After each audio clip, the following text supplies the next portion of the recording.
All right, guys, we're back on the Next Level Agents podcast. I'm excited for today's episode. My friend Michael Hamburger is joining us. We're going to talk digital marketing. We might talk so many other things. Our conversations tend to go a lot of different directions. So, Michael, first of all, welcome to the podcast, man. Kevin, thanks for having me. Pleasure to be here, and cool to hang out again. Yeah, me too. It is. I'm glad you're here, and glad to have a conversation. You and I just had coffee, a week or two ago, and got to catch up. And so I'm excited to do it this time with the audio and I guess in this case video rolling too. Yeah, for sure. We definitely went all over the place when we were together at coffee, and that meeting went way longer than I think either one of us anticipated. Oh, it was for fun sure. Hanging out, for sure. For sure.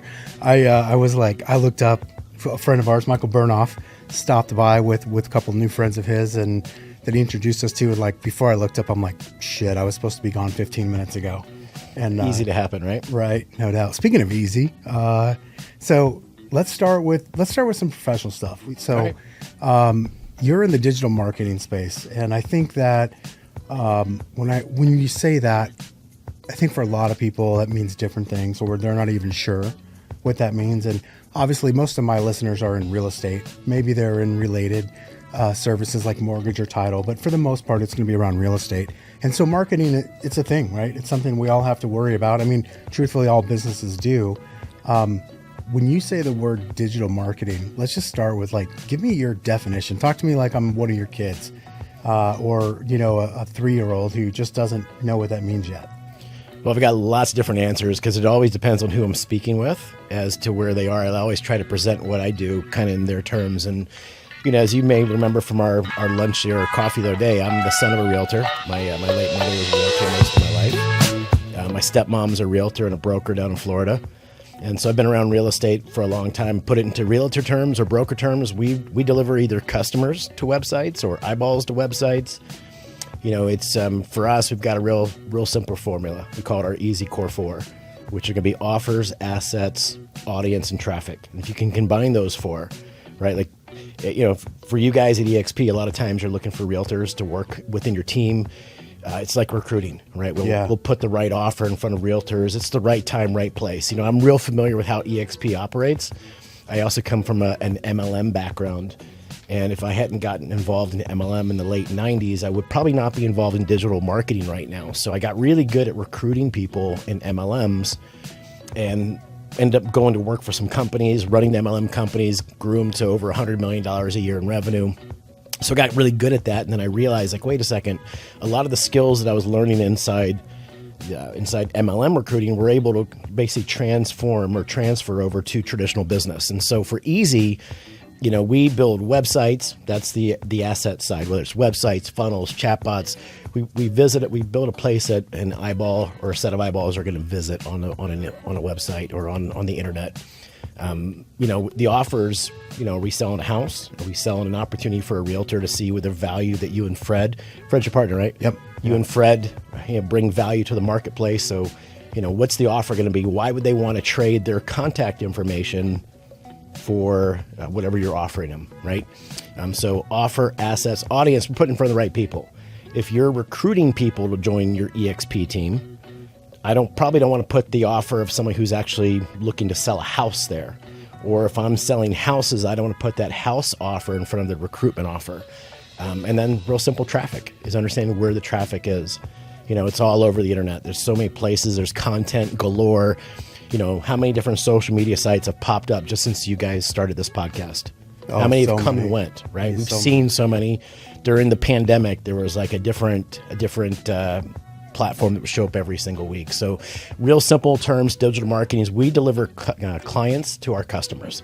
Awesome. So so when we go to, let's kind of go backwards. So if we're looking for traffic, I think, at least the way I think, and maybe most people think this too, is I always naturally think of Google and Facebook. That's where the lion's share of people are, but it's not just Google and Facebook, right? There's a lot of other places to go get traffic. Is that what I'm hearing? There's a ton. So you've got Google and Meta, the big two, right? So Facebook is really the stickiest website out there today.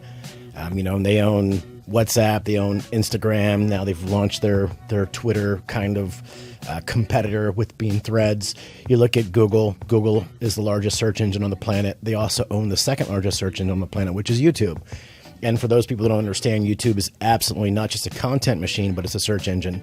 And Kevin, I want you to remember this: Google loves Google, right? So when you invest in Google, you're going to win with other Google products. But as you said, look, those are the two big ones that people think of. You usually are looking for professionals.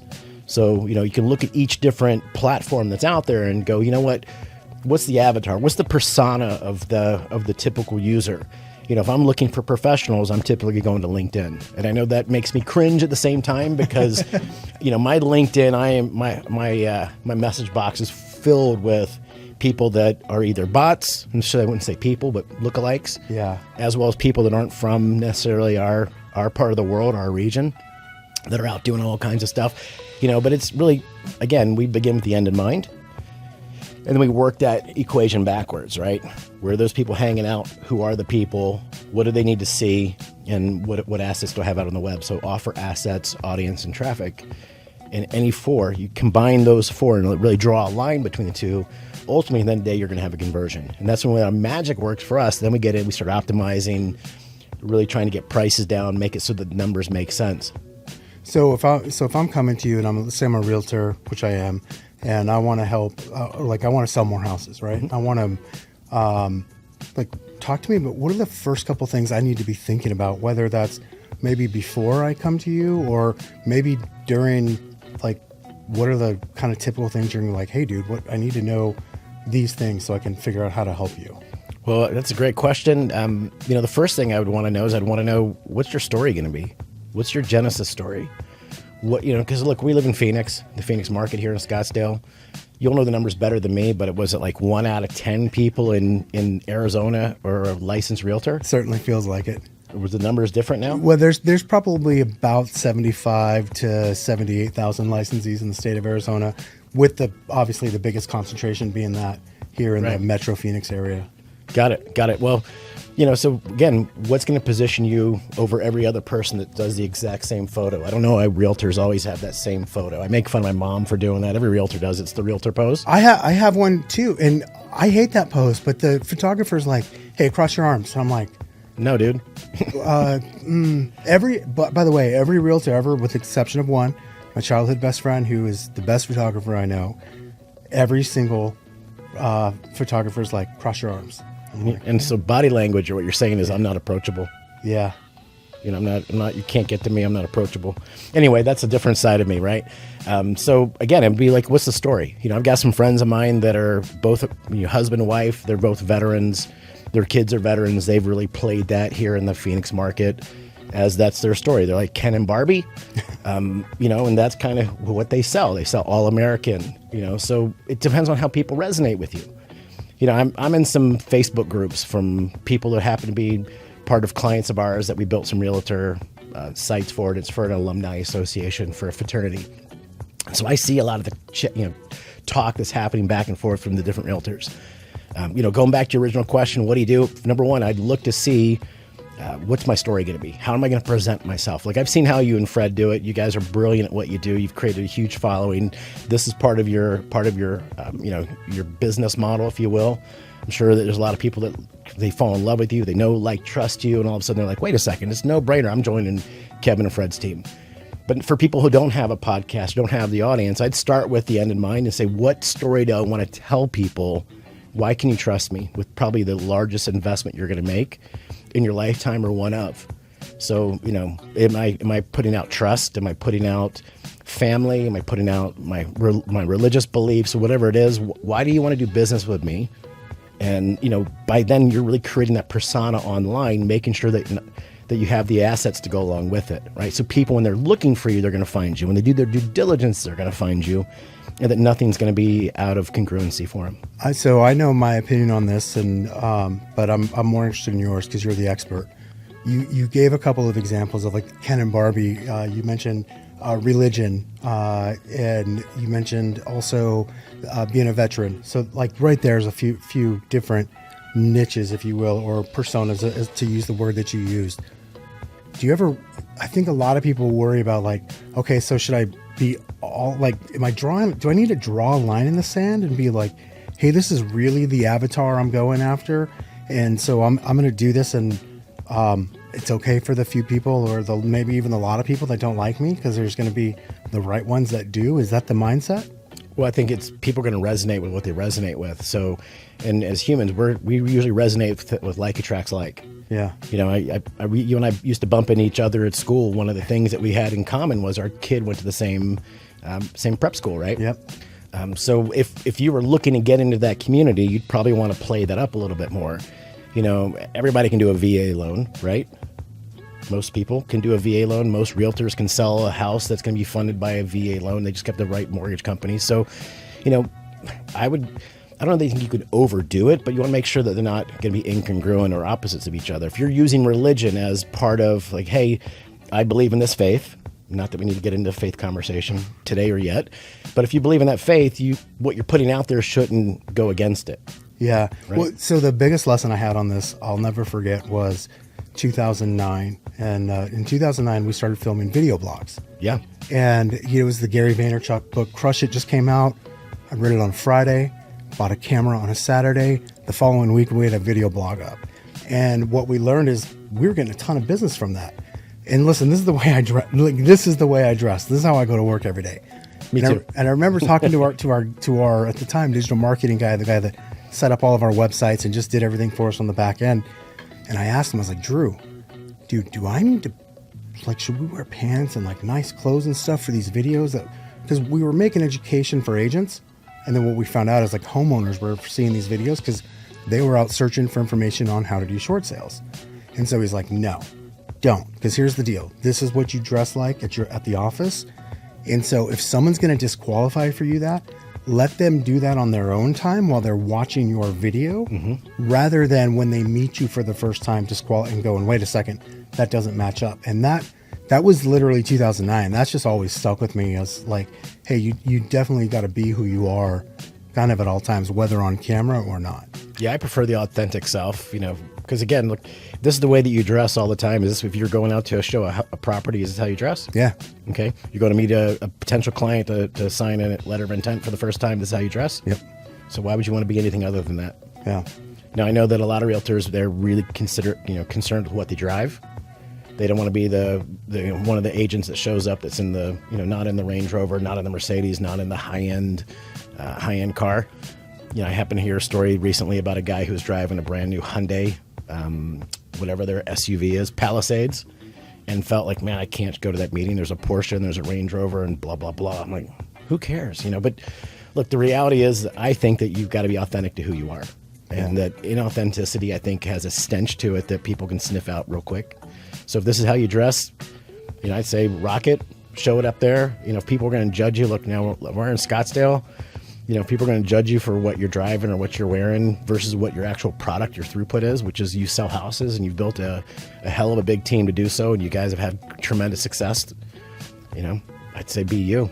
Look, you're talking to the one, I've got a business partner, just like you and Fred are business partners. I have an incredible business partner named Ross Denny, and Ross has been around, for a long time. He's got me by a couple years. Ross and I dress differently, even for company pictures. We showed up, we hired a photographer, did a photography set, did a big shoot. Ross shows up in a suit with a tie. I showed up in a suit with no tie. And it's like, those are our personalities. And and I'm not going to change who I am just to be somebody different on picture.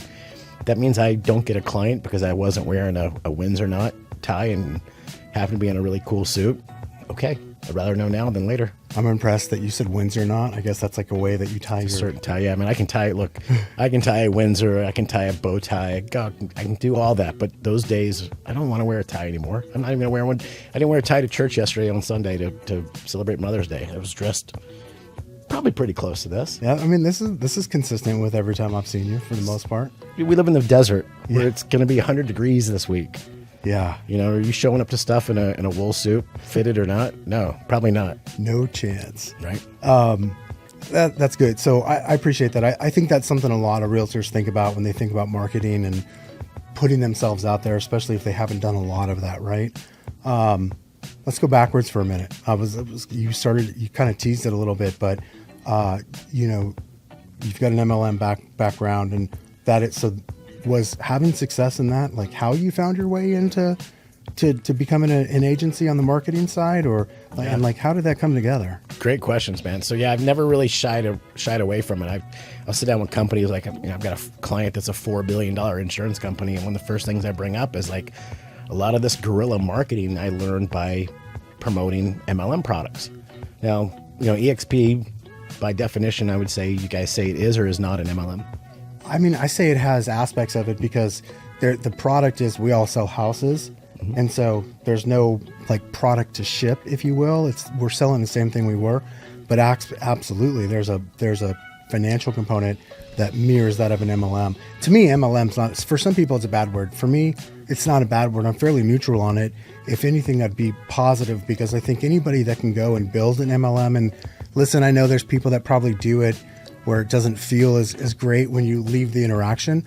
But at the end of the day, when you talk about having to learn about yourself and having to get better as a salesperson, as a business person, and just as a person in general, I think MLM can be an amazing training ground. I agree with you 100%. Maybe for the viewers, it'll help if I just give a little backstory. Yeah, please do. So I went to college. I joined the Marine Corps, spent 6 years serving our country in the United States Marine Corps. Got out, went and worked for corporate America in the telecom and data space. My best friend at the time, he's one of my best friends to this day, was making over 6 figures first year out of college with AT&T Mobility at the time. So there's not even such thing as that anymore. And I looked at him and I said, if this idiot can make 100,000 plus, I'm going to kill it. So that's how I ended up in the data and telecom sector.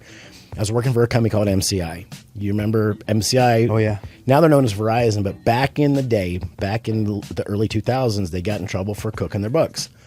And, so I was looking for a job, and then my wife's older brother introduced me to MLM in the 90s. I had reached out to him. Again, this is like 2002. And he was in an MLM. He was making killer money. And I thought, if this guy's doing it, I'm going to do incredibly well with it. My next door neighbor growing up back in Marietta, Georgia, one of the suburbs of Atlanta, was a guy by the name of Dave Savula. And Dave was my 8th grade football coach. And he happened to be the #1 money earner in an MLM at the time that was called Prepaid Legal. Oh, yeah. I'm very familiar. So he was the #1 guy. He was the apex predator. He was making tons of money. And so I had the vantage point of seeing what it looked like to have a guy that was absolutely killing it in my life, even before I even knew what MLM was. Fortunately for me, I also was in a family that had seen tremendous success with my brother-in-law making a ton of money in MLM. So it wasn't like I had to convince anybody that it was a real business model. I got involved in the 90s. I didn't listen. I wasn't coachable. I wasn't trainable. My mentors were wasting a bunch of time with me. And so, I had less than, stellar results. And after 6.5 weeks, I quit that MLM and went back and just focused on MCI. Go back to when the debacle happened, the book cooking. I was looking at AT&T. I was looking at all these different, telecom companies, and everybody was retracting because the waves that MCI shot through the field or shot through the industry were being felt by companies across the board. And so I got reintroduced to an MLM company, and I killed it. Just came out of the gate, made a bunch of money, decided I was going to go all in. And that was in 03 and 04. I got on this thing called Google AdWords. And one of my guys in my downline passed me on the company leaderboard like I was standing still, and he had SpaceX rockets, strapped to his back. And I called him one day and I go, "What are you doing?" He said, "I'm buying keywords." And I go, "What does that mean?" Remember, this is 2004. Yeah. AdWords is a brand new product. Google's not the machine that it is, or the alphabet machine that it is today. And he says to me, he goes, "Hey man, I'm coming to your house right now. Get your credit card and your laptop over. I'll help you buy keywords." 20 minutes later, he's leaving my house. I'm buying keywords. I'm generating the leads for less than 25 cents each. Again, this is like fog the mirror. This is like golden right? era. Golden days, man. Yeah. No updates yet. No restrictions. And so that was really the start of it. And then when I was able to learn a little bit more about the digital side, I thought, man, I'm going to build this entire, system. And so I was building like a CRM tool. I was building lead pages or offer pages. We didn't call them funnels yet. There's no ClickFunnels yet, but they're essentially funnels. And, and I was making automated sales. I thought, man, this is simple. I put an offer on an asset. I get the right audience, and I put the right traffic in front of it. See the pattern here? Put the right traffic in front of it, and things happen. People either opting in, they're going through my funnel, They're either requesting a call, they're buying stuff from me, and it's all automated, and I'm literally just kind of sorting and sifting. I'm in. And then I started working on an SEO. Is this all trial and error at this point?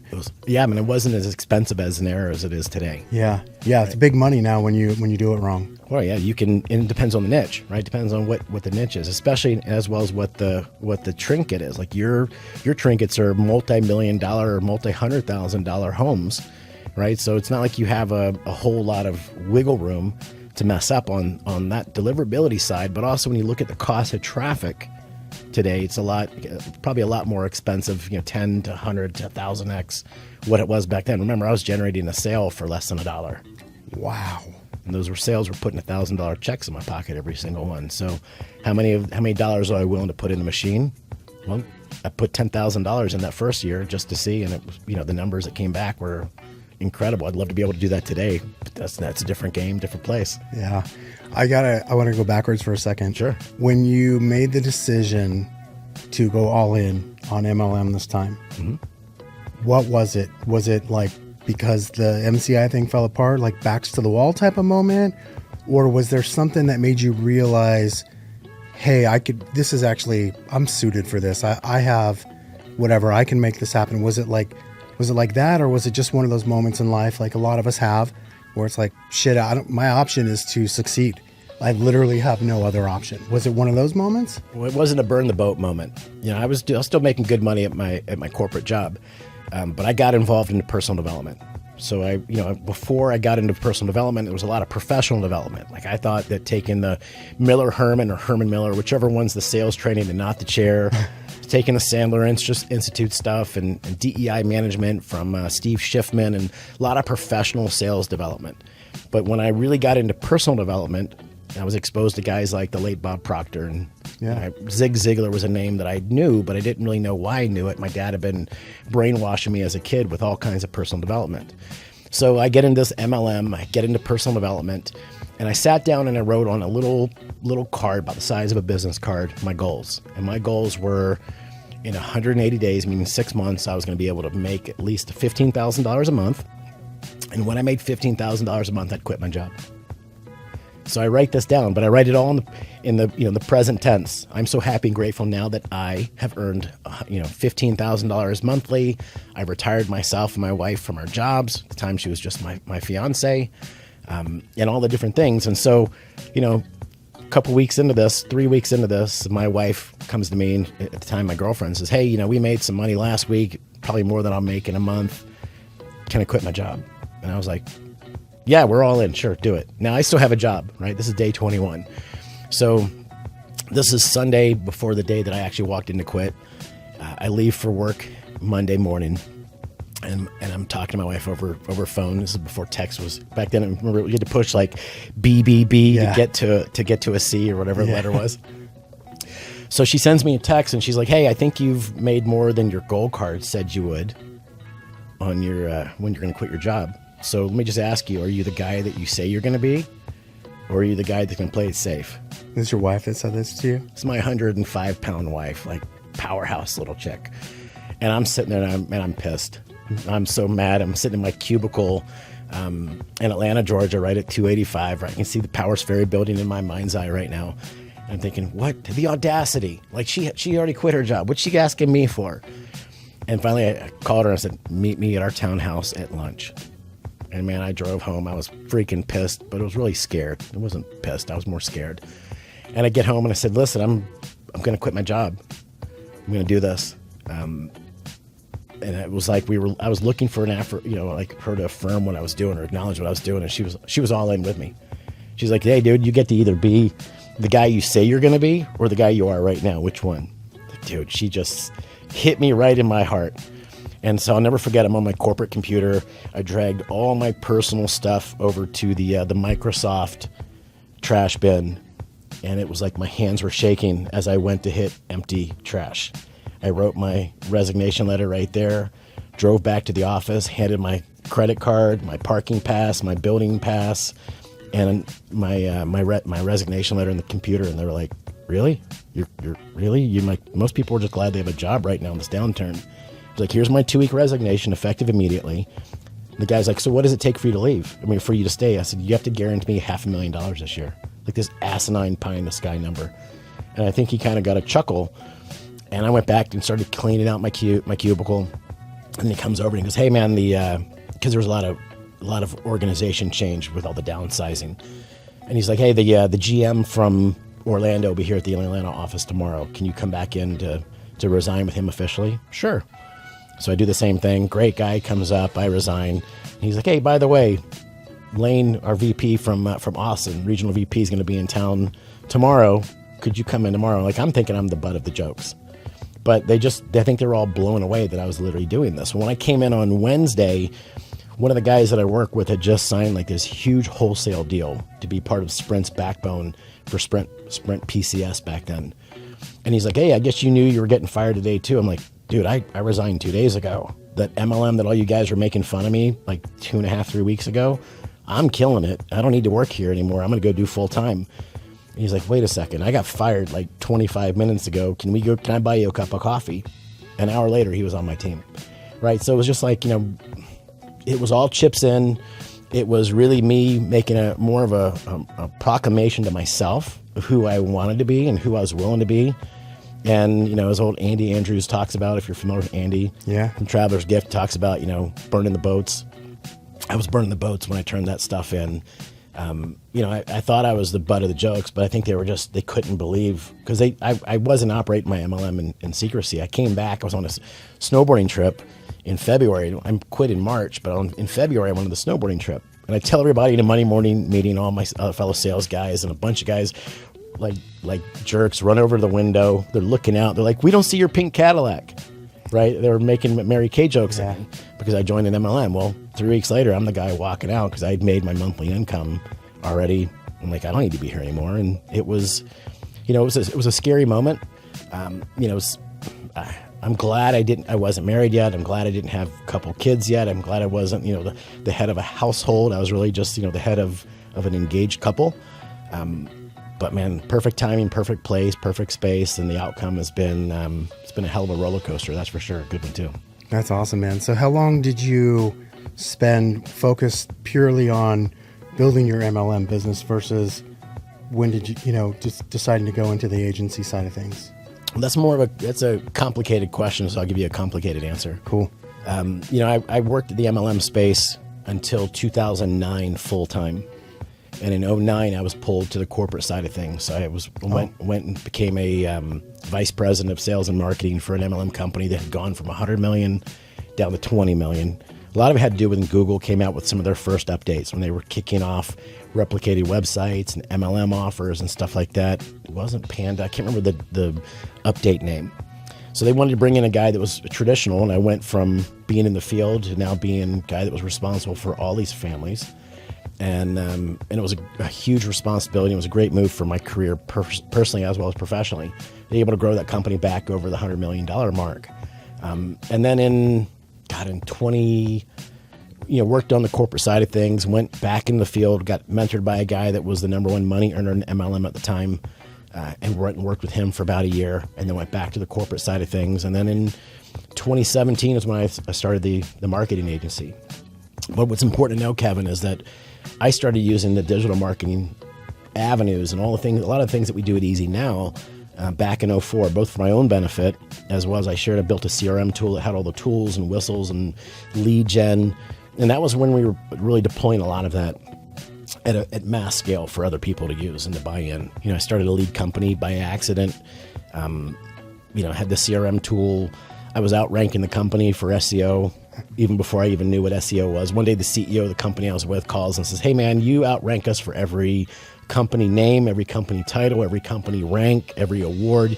You're outranking us with this one website. Can I buy it from you? And I thought for a second. I said, no, you can have it for free. You guys have changed my life. I'll just give it to you for free. But just know that I'm going to come out here and do it all over again. So catch me if you can. And so that was, SEO. I just really understood the value of all that. And it's just been great. Look, I've seen so many people that have been whether they've been successful in MLM or whether they were mediocrely successful or even not successful at all, learn skills, learn who they are, what their potential is, and then be able to transmit that to something different or really jump in somewhere different in life. I've seen that so many times. I'm a big believer. Now, look, does it have a bad stigma? Absolutely. Is it deserved and earned? Absolutely. There's some guys and gals that have just turned that beautiful business model into some, shady shit, if you will.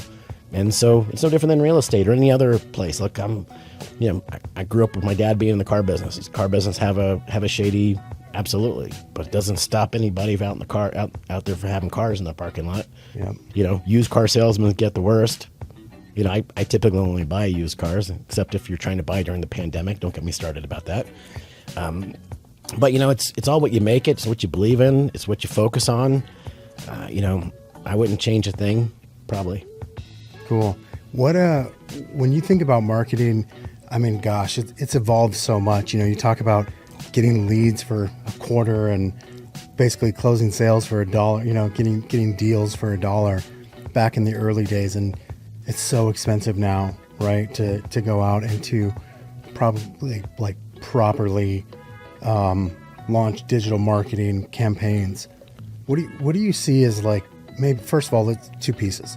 What's kind of most important today in a digital marketing campaign, and what do you see as maybe the thing that's undervalued today that's probably going to cost a lot more money in the future, whether that's 2 years or 10 years from now? Well, the number one thing is know your numbers.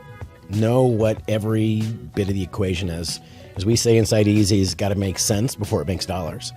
And so, if you're familiar with the CPA model, and that's cost per acquisition, a lot of times you'll have a publisher that has a newsletter or something, and they'll sell space to the advertisers. In the CPA model, whatever the sale's worth, the actual total retail sale, they usually 3x that, and that's what it's worth on a CPA network. So, I always tell people, look, you got to know your numbers. Otherwise, we can sell you out of business quickly. It may feel like we're doing a great job for you, but if the numbers aren't making sense and you're losing money on the back end, we can quickly sell you out of business. Unfortunately, we've done that with somebody before in the cannabis space that they said their manufacturing turn time was 9 weeks. It was lost in translation, it was 9 months. And so in the cannabis space, we weren't able to buy media. It was all organic, and next thing you know, the sales register is singing, and the company and its stupidity and greediness kept taking sales, kept taking orders, processed orders, and within a couple months they were out of business because the demand was there, but the supply wasn't. But knowing your numbers. As I sit down with potential clients, I've got an ad spend calculator that I built that I look at, what's the cost per click, what's the conversion percentages that go from an eyeball, looking at a lead to clicking on that actual ad, when they going from an ad to a lead to a sale, right? And so I always start with really, really low percentages. Like, hey, what if I get a 10% click through, or even lower than that? What if I get a 10% converted to a lead, less than 10% that convert to a sale? Do the numbers make sense? And so, for us, it's going to be math. I try to remove all the emotion that I possibly can from the marketing side of things when it's a decision-making time with the business owner or the person that's hiring us to engage with them, or they want to engage with our agency. I want to remove all the emotion, so it's just dollars and cents, right? If they've got a $1,000 CAC, which is client acquisition cost, so if every time they spend $1,000, they get a new client. Well, that client LTV, lifetime value, needs to far exceed that $1,000. Right. We also look at, how long is the turn time on cash and net cash return, et cetera. It's knowing the numbers. Going back to your very first question is, what does somebody need to know? They need to know their numbers. What we do about 95 to 99% of the time with all clients is we do what's called a paid engagement. What's our master marketing plan? Because unfortunately, Kevin, most people, they have the emotion of the marketing side, but they don't have the dollars and cents. And so for us to have greater retention, greater alignment, greater output, and client bliss, we want to make sure that our numbers and math matches up with their excitement and their emotion. And so again, it becomes that math equation in the beginning. From there, then we can look and say, okay, how do we get the cost for the leads down? How do we optimize and execute and get it, get those numbers down? How do we get a bigger yield? As I like to say, more oil out of the olive, for the same ad spend. if someone says, hey, I'll spend $1,000 or $10,000 or $100,000 a month, I want to get the most throughput or the most output as I can from that ad spend. So just making sure that it all makes sense. Then we really look from a data-driven side. We look to see where's the gaps, where are the holes. If we're losing out on the front end, do we have a back end that'll more than make up for it? Are there points in a presentation? Like if you're doing a recruitment presentation for you and Fred's EXP team, we're going to look at the numbers and say, okay, if we've got 100 people on your webinar, we want to see where do they start dropping off? What is there a common time that people drop off? Is it when you talk about fees? Again, I'm just pulling stuff out of the random air here. Is it are you talking about fees? Are you talking about a sale? Are you talking about upside, downside, et cetera? It's a lot of times the clues are left there, and then the data that we're able to really pull out and really make changes so that it makes sense. If we've got a client who's like, I'm working with an insurance company right now, $4 billion insurance company.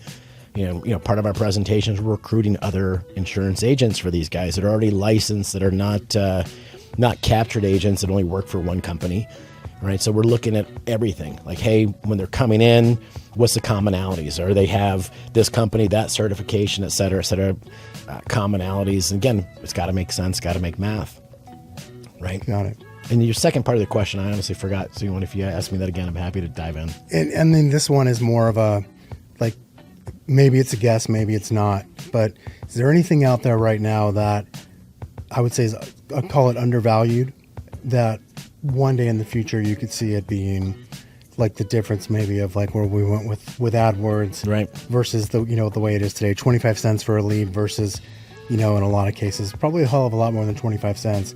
Is there anything else out there today that you think, hey, if I'm marketing, these are the undervalued places I start, or at least maybe not start, but I include, because I think maybe one day this could be even bigger than it is. Well, I think social media has been a huge equalizer, right? It's been a huge game changer. The the availability of podcasts, of doing what we're doing right now. To you and I are sitting here in Scottsdale, yet your message can be broadcast on all four corners of the earth at some point. So I think a lot of it is going to go back to when people look for you to look to do due diligence. Many times when people are doing due diligence, they're not looking to find reasons to validate why to work with you. They're validating why not to. And so, a lot of times what I like to share with people, like, look, think about what your message is. Like, if you get me on social media, you go to my Facebook page, you'll see it very, very rarely do I talk about business, because I want my audience to be as much engaged with me as the person versus always the show up and throw up about my business kind of guy. There's so many people that are, whether it doesn't matter what business they're in, but when they work for themselves, they will use social media as a place to just continually show up and throw up and pitch their offer. I don't know about you, but there's that little unfollow button. Yeah. And if you continue to do that, you don't know that I unfollowed you. I've got all these people that are watching my stuff, that are friends, but they're really not engaged with you. So I think it's being crystal clear on just being authentic, no different than talking about how you dress, how you show up, leveraging all the tools, not trying just to jam stuff down people's throat. But I think that AI is going to be a big play. I just read last week in some of my professional development time that I spend, like Facebook now is automatically tagging AI generated content. And if you don't, those are reasons to basically, get the algorithm to really go out and hurt you. And there's a spot where it automatically do it. There's a spot where people opt in and do it. So I think we're going to see, like right now we're in the stone age of AI. Yeah. I mean, it's been GPT has been a household name for maybe a year. Yeah, I think, just about a year or so. Now, can you imagine life before it? It's crazy. Yeah. No, right? No different than before we had, ways to get out on Al Gore's internet. Thank you, Vice President Gore, for inventing the internet, or I might still be in law enforcement or data telecom. But the reality is that things are moving at such a fast clip that, I wouldn't even know how to guess on that question, because as soon as I kind of go through my mind right now, as I think of stuff, it's like, wait, we're too late. We're too late for a lot of this. Yeah, I think a lot of things don't. In a lot of ways, to relate it back to the real estate market, it's like trying to time a market. So people want to know, when is it going to hit the bottom, or when is it going to hit the top, right? Everyone, if it was so easy to time it, everybody be rich, right? But the reality is, a lot of times you don't know something has happened until long after it's happened. You don't know we're in the golden age of something until that golden age is done. You don't know that the market is recovering until it actually already recovered, right? And it's on the way back up. You never know. And I wonder if this is kind of the same thing, especially now with technology, how fast things just move so much faster today. Way faster. And what you're talking about is we get the vantage point of using data. Yeah. Right. There's one thing to forecast and go into your crystal ball, but how accurate are you if you don't have the value of the data? I started a real estate investment education company that's still out there cranking with a guy named Kent Clother back in 2012. And a lot of what we did in the marketing side was really, showing people how to become real estate investors. And a lot of, now a lot of what we did back then, I still hear the same buzzwords today, but the market's changed. Right, we were coming out of a down market, the 08, 09 downturn. And so I share with you, my mom's in real estate. She just sold a multi-million-dollar place on Key Biscayne in Florida, and now is looking for the next one, and et cetera, et cetera. But all the vantage point of where we are, you're right. There's so much stuff coming right now at us from every angle. There's somebody is vying for our attention. It's been proven that the human attention span has dropped significantly just in the last 10 years. Why is that? We'll start, I think, with Vine, which is now been replaced with TikTok, or at the time I think it was called Musical.ly. Every advertiser is vying for your attention. All these different platforms. There's a different one popping up every single day. A lot of it's just being in the right place, right time, and then pumping the brakes and saying, let me just go ahead and dig in, plant my flag. Let me get something of meaningful significance out of right now. And then we can figure out what's next as it comes down the track. I'm so glad you brought up Vine.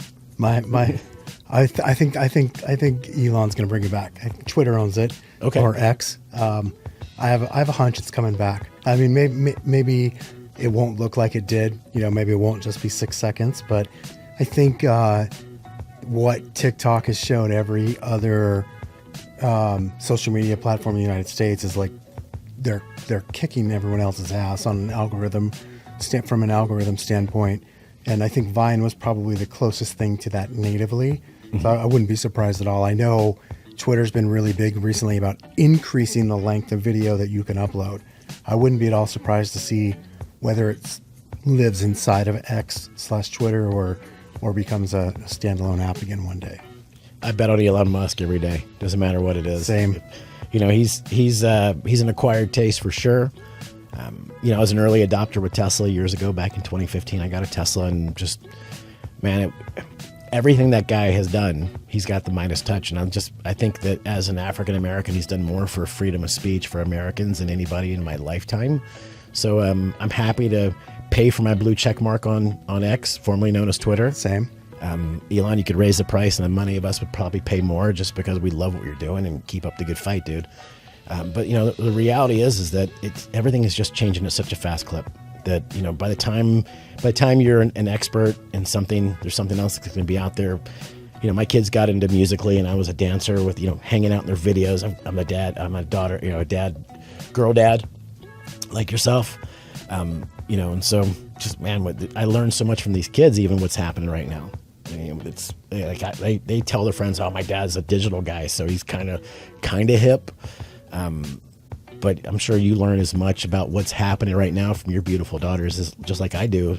And if someone doesn't have kids that are younger kids like you and I have the benefit and joy of having right now, they're probably a little behind the times. For sure. Right. My kids are a little bit younger, so social media is still not allowed in our house. Keep it that way, please. Yeah, as long as I can. No phones and no social media for some time to come. But even so, even just on an iPad or sometimes or even just knowing, I'm like, wait, what? I learn stuff from them all the time. I joke, I go, look, because I'm in my 50s. I go to my grandmother's house, and when I lived in Atlanta, and she was still alive, and it was her VCR be blinking 12. Yeah. Now, thing to know about my Oma is she was madly in love with Julio Iglesias. So anytime I'd come over to her house and I'd see 12 blinking with her really deep, strong German accent, she would ask me to change her timer so she could record Julio, right?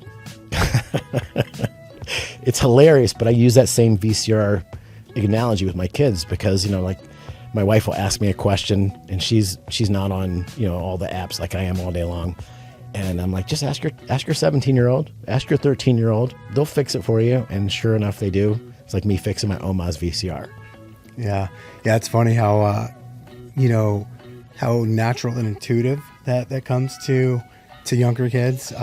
Probably the same way your Oma thought, fixing the VCR did to you. So there's no doubt that that's something that never changes with time. Like that's always the younger generation is going to be a little more prone to figuring that out and have it be a little more native to them.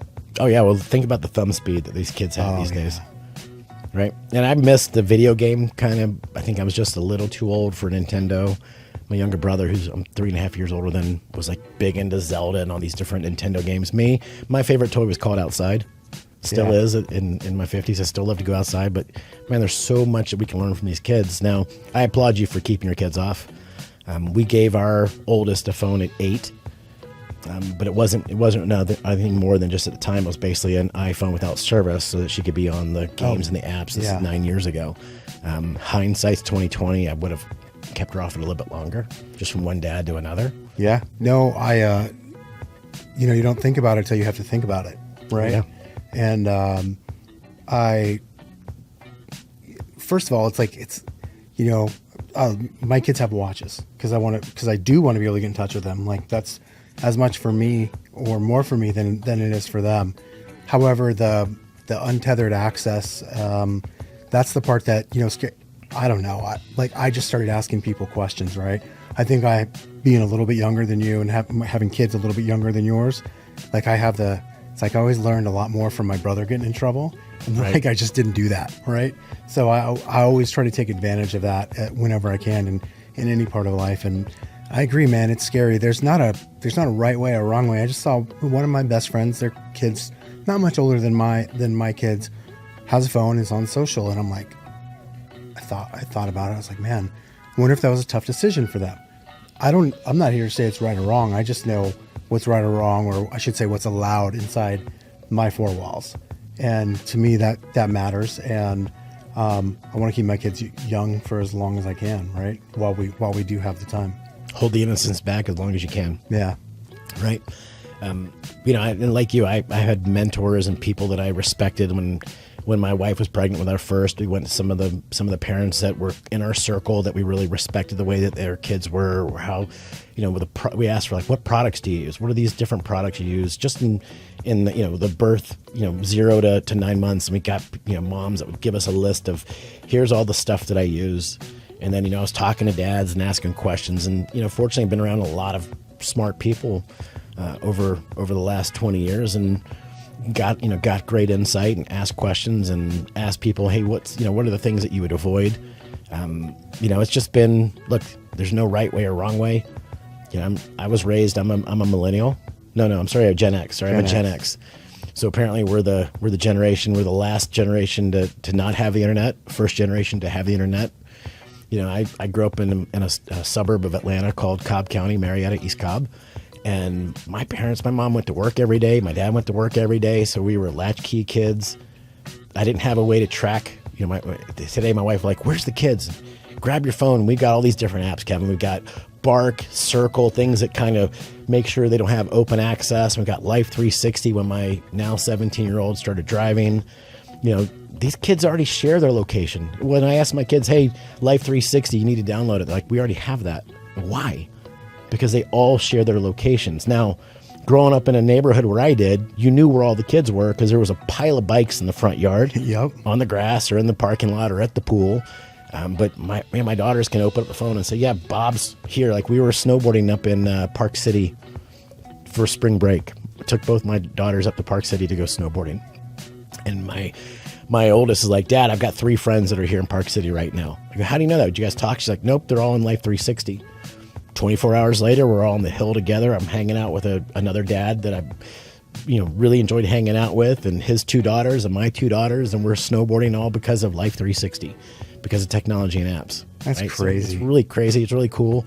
But it's also really scary because as a dad, I don't want anybody to know where my daughters are. Yeah. I don't even want to share my location with my kids or my wife. It's not having anything to hide. It's like, it's a privacy thing. But now I do. They know exactly where I am at all times, and it's still kind of weird. It is, it's one of those things. We share locations in our family too, and that's recent, probably within the last year. And I feel the same way. I'm like, it's I appreciate privacy, but I think like the other side of it more so is, well, I want to know where they're at too, just in case, right? And yeah, man, times change. I love.